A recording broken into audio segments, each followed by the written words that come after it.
let me get open my little presentation here. So I'll do a little bit of live stuff later, but for now we're going to crack on with this topic of lighting design. So this is a kind of approach to the approach to your lighting and the kind of things that, in my experience, are worth thinking about, having in the back of the mind whilst you're starting to think about how you're building your lighting for whatever it is that you're going to be tackling.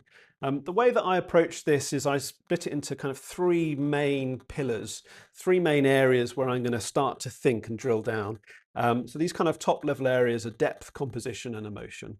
Those are the three sort of, as I say, pillars of the design as I'll start to build it up. Thinking about our medium just for a second, we're obviously working in film, working in moving image, but medium is two-dimensional. And in that regard, we're absolutely no different from a photographer, from a painter. It is a two-dimensional medium that we're expecting our viewer to look at our work. And there's a thing about two dimensions, and we'll dive into how we can mimic what's done in photography and painting as well, because we're all fighting this problem, which is that we need to create something that's immersive, and we're working with a two-dimensional medium. So, for example, this shape on the screen is a circle. Thank you very much. Whereas this is a sphere, except this isn't a sphere, of course. And in fact, every single one of you that said a sphere has failed immediately, because of course this isn't a sphere. This is a circle as well. There's literally no difference between these two shapes in terms of their shape. They're both circles. But what we learn from an incredibly early age, very, very young age, is that this shading on one side of a circle denotes that it is representative of a three-dimensional object. Okay, you say to a very young child to draw a circle on a piece of paper, they will do it quite happily. You tell them to draw a ball, they will draw a circle and they'll shade in one side. It's something that we learn incredibly early on. It's part of our visual language, because two-dimensional communication is absolutely part of our life from a very early age. From writing and then printmaking and drawing. Whether it's your hands covered in paint as you start to build up, and as we get further in our careers and we start moving into disciplines like photography, moving image, it's still something that we need to obey the rules of or work within that sort of frame set. But it's also something where we still need to use these well-established visual cues, if you like, to break that two-dimensional barrier. Why do you think it's so important that we are able to go from this to this? Why is that such an important part of what we do, particularly as from a storytelling point of view? Because it brings it to life.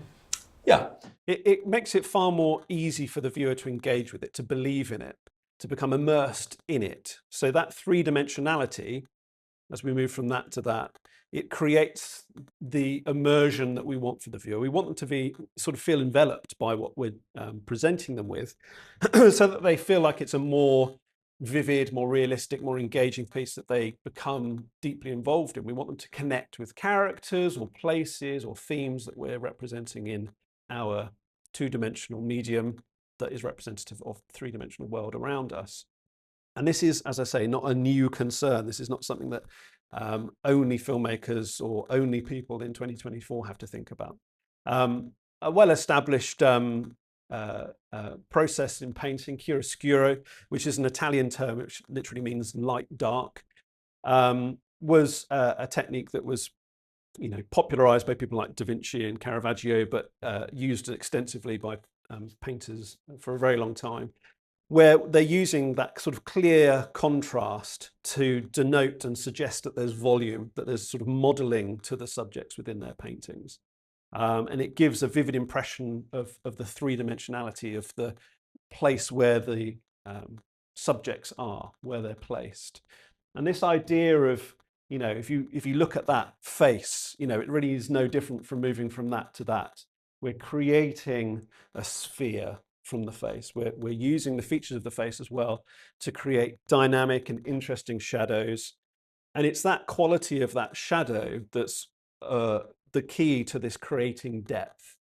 And it's why certainly when I started out, 20 plus years ago shooting faces in film, I would often make common mistakes that I see all the time where I'd add too much light. I'd end up neutralizing and diminishing the shadow in an attempt to expose or create light. If you're not sure what you're doing, it's better to kind of just have a little bit of everything on and hope that you're somewhere close than it is to strip everything right back. Because that takes a lot of confidence to just get that first light, that key set up. And in fact, that is where you're going to create your depth, your three-dimensionality, right from the off. If we move from, say, painting to photography, again, sort of thinking of this chiaroscuro, this light versus dark, the shadow versus the light, the key side versus the fill side, you can see how vividly it renders that, excuse me, that three-dimensionality. This is a very famous photograph of Cara Delevingne by Simon Emmett, and it's a beautiful image. It's really striking. One of the big things within this image is another very old and become very famous technique within, as a sort of a subset within that chiaroscuro, which is the idea of the little pocket of light that just falls on the fill side of the face. This is known as the Rembrandt triangle. That little triangle, which gets its name from Rembrandt, but of course was used by lots of others as well. This is just one of many examples. This is one of Rembrandt's self-portraits. This little patch of light that just falls on that side of the face it makes the most of the fact that this isn't a sphere. Our faces aren't spheres, but we can take that kind of circle, we can add that shading, but we can use this to create a very flattering series of shapes and angles on the face. This Rembrandt triangle is initially created through the shadow that comes from the nose, and that makes sense that the nose is going to be the thing that sticks out, protrudes furthest from the face, that casts the most shadow, followed by the brows, the lips. These are items that are going to be the hills and valleys that create the shadows as we start to light. And by using the nose shadow and placing it in a very specific place, we can start to create the first edge of our Rembrandt triangle. The top edge cast by the brow or the eye, and then where we place that light, where we orbit it around our subject and choose to stop, will determine where this ends. Sometimes you have a very small little patch of triangle, sometimes you have one that starts to spill across the cheekbone. But what it does is it does two things very successfully. One, it hides the nose shadow. So at the same time that it creates the first angle, it tapers and thins the shadow from the nose, and it starts to hide it down the smile lines, which is a really useful and very flattering way of lighting. Now, when I talk about things like, oh, this is a flattering way of lighting, that's not to say that this is the only way that you should light. There are tons of examples where you might deliberately not choose to do this. And this goes for absolutely everything that I'll say today, as the old adage goes. And once you know the rules, you can break them. This isn't so much a rule as just a generally accepted aesthetic, something that is appealing. It looks good whether you have the cheekbone structure of Cara Delevingne or me or anyone else. It's a great way of slimming the face and creating pleasing angles to the face. So it tapers it and it hides that nose shadow really well. Without hiding that nose shadow down there, so as the light starts to come down, you start to send the nose shadow across the face, which can look quite ugly, can kind of create an unpleasant look to that shadow. So by having it up high like this and sending that shadow down here, we get that first kind of line.